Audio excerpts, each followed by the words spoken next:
નમસ્કાર વિદ્યાર્થી મિત્રો, શ્રી બ્રહ્માનંદ વિદ્યા મંદિર ચાપરડા ઓનલાઈન એજ્યુકેશનમાં આપ શ્રીનું હાર્દિક સ્વાગત છે. વિદ્યાર્થી મિત્રો, આજે ધોરણ 10 ની અંદર પ્રકરણ 1 વાસ્તવિક સંખ્યાઓ વિશે આપણે સમજૂતી લઈએ.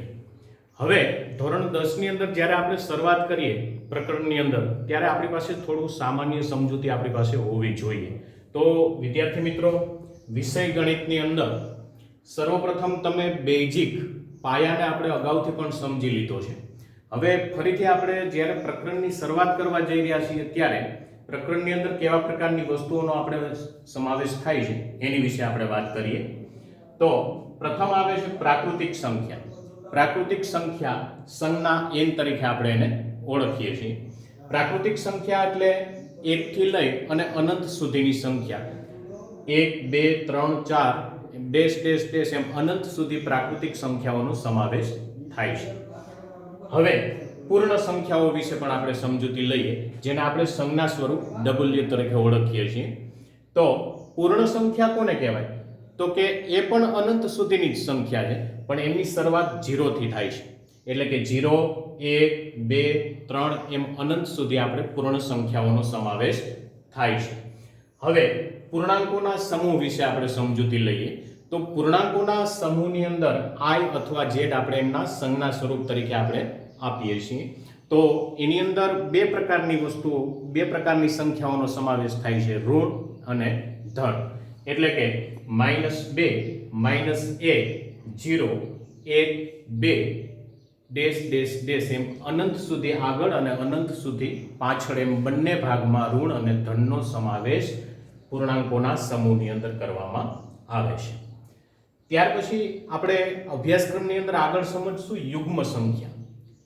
પ્રકરણ 1 ને સમજવા માટે, એની ગણતરી કરવા માટે આપણે યુગ્મ સંખ્યાઓનો સમાવેશ થશે અને અયુગ્મ સંખ્યાઓનો સમાવેશ થશે. વિદ્યાર્થી મિત્રો, પહેલા આપણે એ ખ્યાલ હોવો જોઈએ કે યુગ્મ એટલે બેકી સંખ્યા, જેને આપણે સંજ્ઞા સ્વરૂપ e કહીએ છીએ, જેની અંદર 2 4 6 એમ અનંત સુધી બેકી સંખ્યાઓનો સમાવેશ થાય છે. ત્યાર પછી અયુગ્મ સંખ્યા.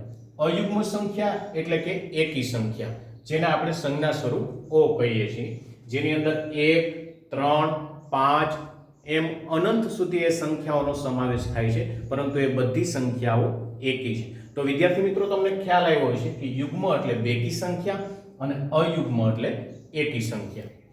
ત્યારબાદ અવિભાજ્ય સંખ્યા. આપણે અગાઉ પણ ગણિતના ધોરણ 8 9 અને એ બધા ધોરણોની અંદર આપણે આ વસ્તુઓનો સમાવેશ અગાઉ પણ થયેલો છે કે વિભાજ્ય સંખ્યા સંજ્ઞા સ્વરૂપ p 2 3 5 7 11 13 એમ અનંત સુધી. પણ જે સંખ્યાની અંદર અવિભાજ્ય સંખ્યાની આપણે વાત કરીએ તો જે સંખ્યાની અંદર 2 3 5 7 11 13 જેના આપણે વિભાજ્ય નથી કરી શકતા, જેના આપણે ભાગ નથી પાડી શકતા, એવી તમામ સંખ્યાઓને આપણે અવિભાજ્ય સંખ્યા p તરીકે ઓળખવામાં આવે છે. ત્યાર પછી વાત કરીએ તો વિભાજ્ય સંખ્યા, જેને સંજ્ઞા સ્વરૂપ c કહીએ છીએ. એટલે કે 4 6 8 9 10 12 અને 14. તમે જોયું હશે વિદ્યાર્થી મિત્રો, દરેક સંખ્યાઓની અંદર બેકી સંખ્યાઓનો સમાવેશ કરવામાં આવ્યો છે. એટલે કે વિભાજ્ય, જે સંખ્યાઓનો આપણે ભાગ પાડી શકીએ, જેનો વિભાગ પાડી શકીએ, એવી સંખ્યાઓને આપણે વિભાજ્ય સંખ્યા તરીકે ઓળખીએ છીએ. અને વિદ્યાર્થી મિત્રો, તમને બધાને ખબર હશે ગણિત વિષયની અંદર કે એક સંખ્યાને આપણે નથી તો વિભાજ્ય સંખ્યા કહેતા કે નથી તો અવિભાજ્ય સંખ્યા કહેતા. એક વિભાજ્ય સંખ્યા પણ નથી કે અવિભાજ્ય સંખ્યા પણ નથી. યુક્લિડની ભાગ પ્રવિધિ.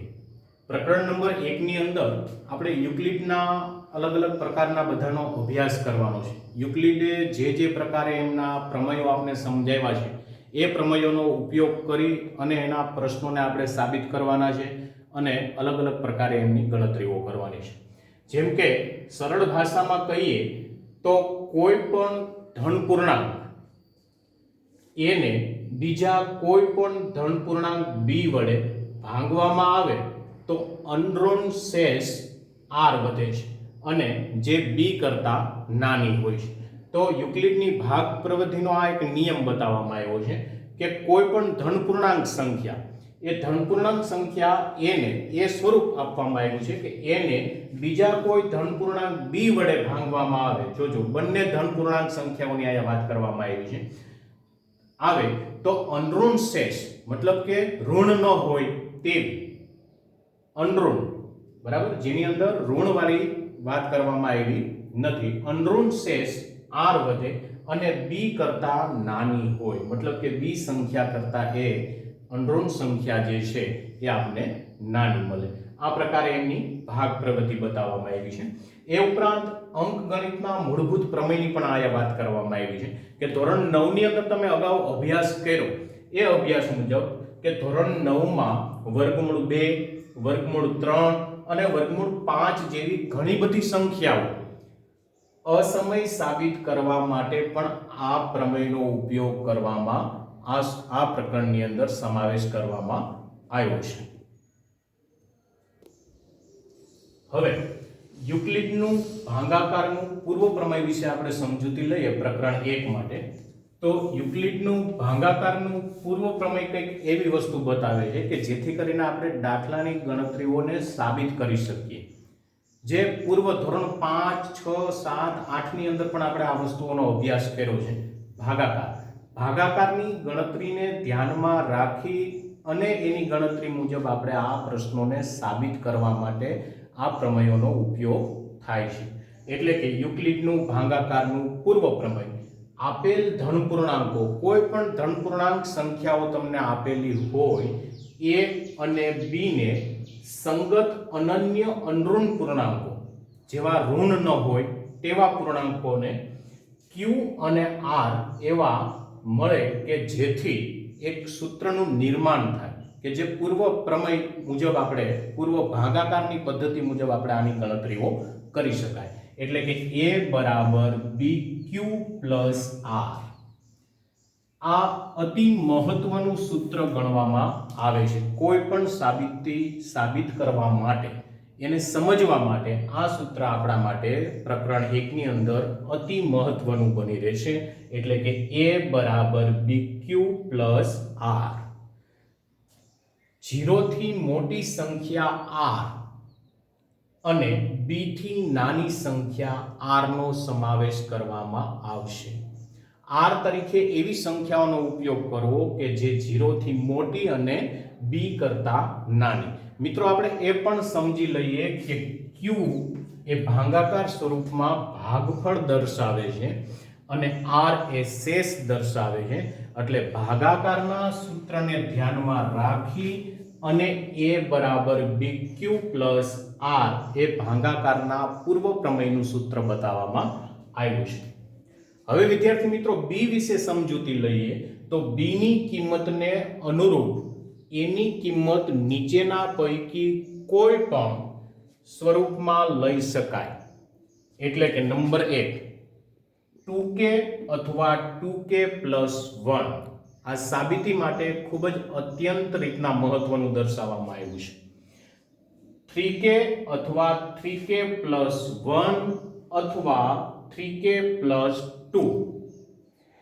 નંબર 3 4k અથવા 4k પ્લસ 1 અથવા 4k પ્લસ 2 અથવા 4k પ્લસ 3 વગેરે વગેરે સંખ્યાઓનો સમાવેશ સાબિતીની અંદર કરી શકાય છે. જ્યાં k એ અનઋણ પૂર્ણાંક છે એ સાબિતી માટે અતિ મહત્વનું રૂપ દર્શાવે છે. વિદ્યાર્થી મિત્રો, આપણે પ્રકરણની શરૂઆત કરીએ તો પ્રકરણ સ્વાધ્યાય 1.1.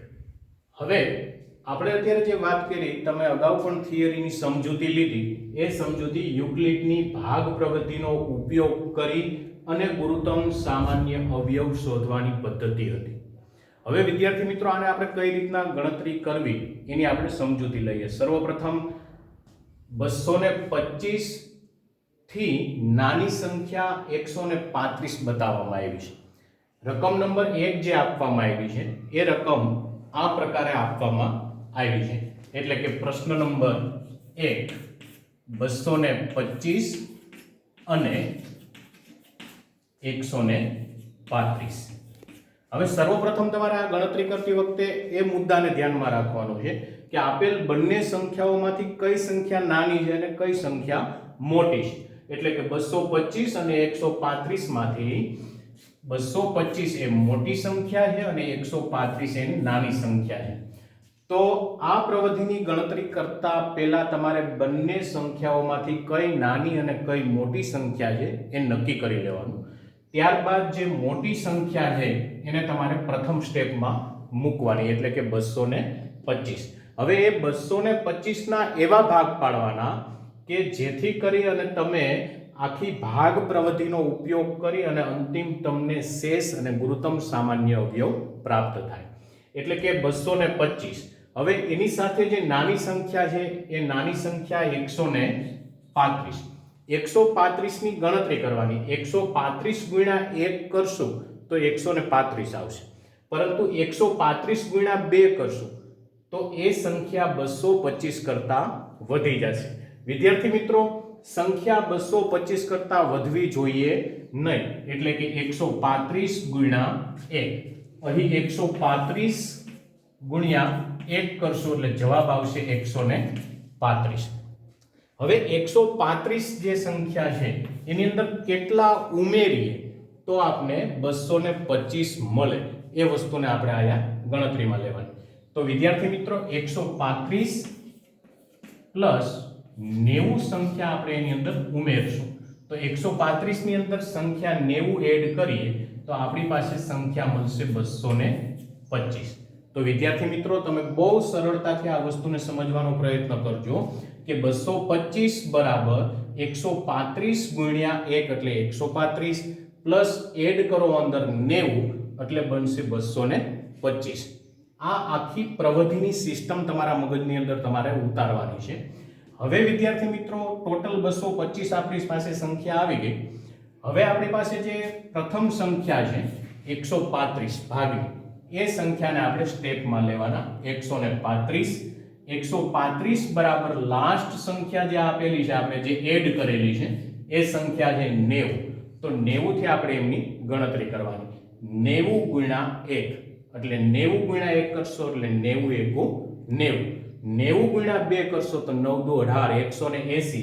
જે 135 કરતા એ સંખ્યા વધી જાય છે. વધવી જોઈએ નહીં. કાં તો 135 રહેવી જોઈએ, કાં તો 135 કરતા ઓછી રહેવી જોઈએ. તો વિદ્યાર્થી મિત્રો, આપણે અહીં પણ ભાગ ચલાવવો પડશે 90 ગુણ્યા 1 એટલે 90 એકુ 90. હવે એ 90 ની અંદર કેટલા ઉમેરો તો 135 સંખ્યા તમને મળે. તો આગળના સ્ટેપમાં આપણે જોયું એ મુજબ 90 પ્લસ 45 બરાબર 135 થાય. એટલે વિદ્યાર્થી મિત્રો, અહીં 90 ગુણ્યા 1 વત્તા 45 જેથી કરીને 135 ની સંખ્યા બનશે. જેમ આગલા સ્ટેપમાં જોયું એ મુજબ આ જે 90 છે એ 90 ને આપણે ત્રીજા સ્ટેપમાં લેવાના રહેશે કે 90 બરાબર લાસ્ટ સ્ટેપ જે આપણે ઉમેરેલા છે 45, એ 45 એકુ 45 અને 45 ગુણ્યા 2 કરવાથી આપણે ડાયરેક્ટ 90 સંખ્યા મળી જશે. તો દાખલાની ગણતરી વખતે વિદ્યાર્થી મિત્રો ધ્યાન રાખજો કે 45 ગુણ્યા 2 કરશો એટલે જો ડાયરેક્ટ તમને લાસ્ટ સંખ્યા મળી જાય, પૂરેપૂરી સંખ્યા મળી જાય, તો પછી એડ કરવાની સંખ્યા માત્ર ને માત્ર શૂન્ય રહેશે કે જેથી કરીને અહીં શેષ તરીકે આપણે શૂન્યનો પ્રયોગ કરી શકીએ. વિદ્યાર્થી મિત્રો, આવા અનેક પ્રકારના દાખલાની અંદર તમારે સ્ટેપ બાય સ્ટેપ પદ્ધતિમાં આ રીતના ઉતરવું પડશે. અને આ જે પદ્ધતિ છે એને આપણે ભાગ પ્રવૃત્તિનો ઉપયોગ કરીને ગણતરી મેળવી અને ગુરુત્તમ સામાન્ય અવયવ મેળવો કહેવાય. શેષ 0 હોવાથી ભાજક તમારી પાસે 45 એ માગેલ ગુરુત્તમ સામાન્ય અવયવ છે. તો આમ ગુરુત્તમ સામાન્ય અવયવ 135 અને 225 બરાબર કિંમત મળશે 45. એ જ રીતે વિદ્યાર્થી મિત્રો, આપણે બીજું ઉદાહરણ જોઈએ કે જેની અંદર આપણે અગાઉ સમજૂતી જોઈ અને એ સમજૂતીની અંદર આપણે અલગ અલગ પ્રકારે ભાગાકારના બેઝને આપણે સમજ્યા કે જે મુજબ ભાગફળ, શેષ અને ભાજક પ્રમાણે કઈ રીતના દાખલાઓની ગણતરી કરવી અને યુક્લિડની પદ્ધતિ પ્રમાણે આપણે કઈ રીતના દાખલાઓને સમજવા, એના માટેનું તમને અહીં એક દાખલો આપવામાં આવ્યો છે કે દર્શાવો કે કોઈ પણ અયુગ્મ ધન પૂર્ણાંક સંખ્યા, કેવી સંખ્યા કીધી છે વિદ્યાર્થી મિત્રો? કોઈ પણ અયુગ્મ, આપણે અગાઉ સમજૂતીમાં જોયું અયુગ્મ એટલે એકી સંખ્યા.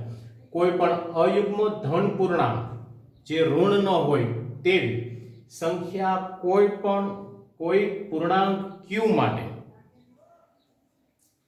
6q + 1 અથવા 6q + 3 અથવા 6q + 5 પ્રકારની હોઈ શકે, આવા પ્રકારનો પ્રશ્ન બતાવવામાં આવ્યો છે. વિદ્યાર્થી મિત્રો બહુ પરફેક્ટ રીતના સમજો. અયુગ્મ એટલે એકી સંખ્યા, ધન પૂર્ણાંક એટલે ધનવાળી સંખ્યા, ઋણવાળી નહીં. આ પ્રકારનો પ્રશ્ન હોઈ શકે એવો પ્રશ્ન તમને કહેવામાં આવ્યો છે. અગાઉ મેં તમને એક સૂત્ર પણ બતાવ્યું હતું, એ સૂત્રને ધ્યાનમાં રાખી આપણે એમનો ઉકેલ જોઈએ. ધારો કે એ કોઈ અયુગ્મ ધન પૂર્ણાંક સંખ્યા છે. ધારો કે એ, આપણે આવી ધારણા કરવાની કે એ કોઈ અયુગ્મ ધન પૂર્ણાંક સંખ્યા છે, મતલબ કે એકી સંખ્યા. એ એવી સંખ્યા છે જે એકી સંખ્યા છે અને b બરાબર સંખ્યા તમને રકમની અંદર બતાવેલી 6q, 6q and 6q, 6q + 1, 6q + 3 અને 6q + 5. તો આ જે સંખ્યાઓ બતાવેલી છે એ q સાથે 6 જોડેલો છે, મતલબ કે b બરાબર સંખ્યાઓ આપણે લેવાની રહેશે 6. પૂર્વ પ્રમેય અનુસાર, યુક્લિડના પૂર્વ પ્રમેય અનુસાર એમનું આપણે જે સૂત્ર સમજ્યા મિત્રો, a બરાબર 6q + r. આ સૂત્ર જે સંખ્યાઓ આપેલી હોય, 5 આપેલા હોય તો 5, 4 આપેલા હોય તો 4, 2 આપેલા હોય તો 2. અહીંયા 6 b બરાબર 6 સંખ્યા આપેલી છે, તેથી a બરાબર 6q + r. વિદ્યાર્થી મિત્રો આયા r તરીકે કઈ સંખ્યાઓ લઈ શકાય સાબિતીની અંદર? તો r બરાબર 0, 1, 2, 3, 4 અથવા તો 5 સુધી. કારણ કે 6q હોવાને કારણે આપણે 5 સુધીની સંખ્યાને r તરીકે લઈ શકાય. હવે એનું કારણ છે વિદ્યાર્થી મિત્રો કે 0 થી મોટો r હોવો જોઈએ અને b કરતા નાનો. આવું એક આપણે સૂત્ર જોયું હતું વિદ્યાર્થી મિત્રો. અહીં તમને એ સૂત્ર પરફેક્ટ રીતના આપણે જોઈએ તો a બરાબર 6q + r, મતલબ કે 0 થી મોટો r અને b થી, કોનાથી? b થી. કારણ કે અત્યારે b ની જગ્યાએ કઈ સંખ્યા આપેલી છે? તો કે 6. એટલા માટે આપણે b ની જગ્યાએ લખેલું હતું 6, મતલબ કે 0 થી મોટા r અને b કરતા નાના r. એ મુજબ સૂત્રને ધ્યાનમાં રાખી અને આપણે એની ગણતરી કરીએ તો અહીં a બરાબર 6q અથવા a બરાબર 6q + 1 અથવા a બરાબર 6q + 2 અથવા a બરાબર 6q + 3 અથવા a બરાબર 6q + 4 અથવા a બરાબર 6q + 5. કોઈ પણ પ્રકારની ગણતરી નથી વિદ્યાર્થી મિત્રો. તમે દાખલાને સાબિત કરવા માટે આની અંદર કોઈ ગણતરીનો ઉપયોગ કરવામાં નથી આવ્યો. બહુ પરફેક્ટ રીતના સમજી ગયા કે r ની અંદર કેટલી સંખ્યાઓનો સમાવેશ છે. મેં તમને અગાઉ પણ કીધું કે b બરાબર 6, મતલબ કે તમે 6 થી નાની સંખ્યાઓનો સમાવેશ r ની અંદર કરી શકો, મતલબ કે r બરાબર 0, 1, 2, 3, 4 અથવા 5. આ મુજબ તમે 6q + 1 + 2 + 3 + 4 + 5, આમ 5 સુધીની સંખ્યાઓનો સમાવેશ તમે આની અંદર કરી શકો. હવે વિદ્યાર્થી મિત્રો પ્રશ્ન તમને કયા પ્રકારનો પૂછ્યો છે? તો કે કોઈ પણ અયુગ્મ ધન પૂર્ણાંક સંખ્યા કોઈક પૂર્ણાંક q માટે 6q + 1 અથવા 6q + 3 અથવા 6q + 5 પ્રકારની હોઈ શકે, આવો પ્રશ્ન પૂછ્યો છે. મતલબ કે અયુગ્મ સંખ્યાઓ હોઈ શકે. તો વિદ્યાર્થી મિત્રો અહીં જે આપેલી સંખ્યાઓ છે એને ધ્યાનમાં રાખી, પરંતુ 6q, 6q + 2, 6q + 4 દરેક 2 વડે વિભાજ્ય છે. મતલબ કે આપેલા ત્રણેય સંખ્યાઓ જે છે એ સંખ્યાઓ બેકી સંખ્યાઓ છે. માટે એ અને એ અયુગ્મ હોવાથી a બરાબર 6q અથવા a બરાબર 6q અથવા 6q + 2 અથવા 6q + 4 શક્ય નથી, કારણ કે આપેલ a બરાબર 6q બેકી સંખ્યા છે, a બરાબર 6q + 2 બેકી સંખ્યા છે, a બરાબર 6q + 4 બેકી સંખ્યા છે, માટે શક્ય નથી. એટલા માટે વિદ્યાર્થી મિત્રો કે આપણે એવું દર્શાવવાનું હતું કે કોઈ પણ અયુગ્મ ધન પૂર્ણાંક સંખ્યા કોઈ પૂર્ણાંક q માટે 6q + 1 6q + 3 અને 6q + 5 એ કોઈ પણ અયુગ્મ ધન પૂર્ણાંક સંખ્યા હોઈ શકે. વિદ્યાર્થી મિત્રો ખૂબ જ સરળતાથી આ સાબિતીને સમજવાનો પ્રયત્ન કરજો. કોઈ પણ પ્રકારની અઘરી બાબત નથી, ગણતરી પણ નથી કરવાની, માત્ર તમારે આ સૂત્રનો ઉપયોગ કરી અને દાખલાની ગણતરીને સરળતાથી જોવાનું છે. આના માટે r જે આપેલો છે એ આપેલ સંખ્યાઓથી ઓછી સંખ્યાઓનો સમાવેશ તમારે કરવાનો, એટલે કે b કરતા ઓછી સંખ્યાઓ તમારે આની અંદર લેવાની. બરાબર. r કેવા પ્રકારનો હોવો જોઈએ? તો કે 0 થી મોટા અને b કરતા નાનો. આ પ્રકારે ધ્યાને રાખી અને તમારે આ સૂત્રનો પ્રયોગ કરી અને પ્રશ્નને સાબિત કરવાનો છે. હરિઓમ.